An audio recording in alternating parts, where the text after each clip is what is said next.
தாவேக மாவட்ட செயலாளர்கள் எண்ணிக்கையை உயர்த்த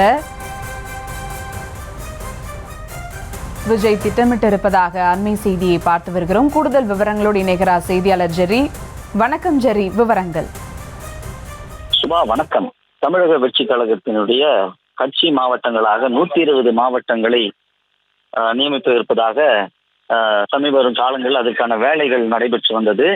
5 கட்டங்களாக 95 மாவட்ட செயலாளர்கள் இதுவரை நியமித்திருக்கிறார்கள். இன்றைய தினத்தில் 6வது கட்டமாக 19 மாவட்ட செயலாளர்கள் கூடுதலாக நியமிக்கப்பட இருக்கிறார்கள். அதாவது இன்றைய தினம் 19 மாவட்ட செயலாளர்கள் நியமித்தால் 114 மாவட்ட செயலாளர்கள் நியமிக்கப்பட்டதாக இருக்கும். அது கூடுதலாக 6 மாவட்ட செயலாளர்கள் நியமிக்கப்பட இருப்பதாக கூறப்படுகிறது. அதாவது மொத்தமாக 120 கட்சி மாவட்டங்களுக்கான பணிகள் மட்டுமே நடந்து வரக்கூடிய சூழல்ல மக்கள் இயக்கம், ரசிகர் மன்றம் உள்ளிட்ட காலகட்டத்திலிருந்து கடந்த 15-20 ஆண்டுகளாகவே விஜயோடு பயணிக்கிற எங்களுக்கும் பொறுப்பு வேண்டும் என்று பல்வேறு மாவட்டங்கள்ல அதிருப்தி நிர்வாகிகள் இருப்பதால அவர்களை எல்லாம் சரி கட்டும் விதமாக 120 மாவட்ட செயலாளர்கள் இருந்து 140 மாவட்ட செயலாளர்கள் வரை அதிகப்படுத்துவதற்கான வேலைகள் நடைபெற்று வருவதாக கூறப்படுகிறது. நிர்வாகிகளுக்கு இடையே நடக்கும் மோதல் போக்கை தடுக்கும் வகையில மாவட்ட செயலாளருடைய எண்ணிக்கையை அதிகப்படுத்துவதற்கான பணிகள் நடைபெற்று வருவதாக அக்கட்சி வட்டாரங்கள் தெரிவிக்கின்றன.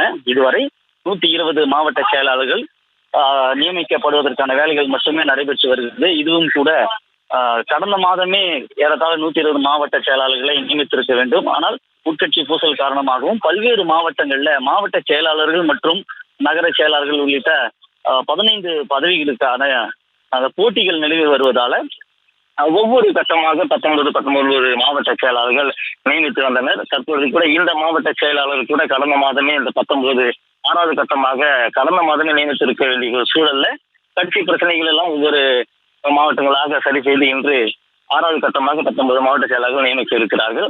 இன்னும் 120 140 மாவட்ட செயலாளர்கள் எண்ணிக்கை அதிகரிக்க இருப்பதாகவும் தகவல் வெளியாக இருக்கிறது.